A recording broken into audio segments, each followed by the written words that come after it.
Ninajua ninaongea na akina mama na akina dada. Jamani, kwa heshima tu, vaeni nguo za heshima. Vaa nguo za heshima, ukijua ya kwamba unapoondoka hapo nje mnaenda kukutana na jamii tofauti tofauti. Kuna watu wako safarini wanaenda na wazazi wao. Kuna wengine wako safarini wako na watu wa heshima.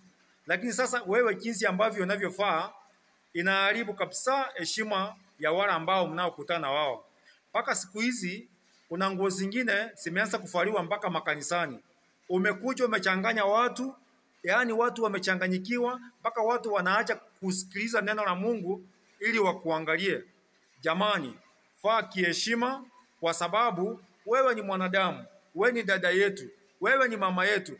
Vaa nguo za heshima. Tumesikilizana? Tukienda hivi haitaenda vizuri.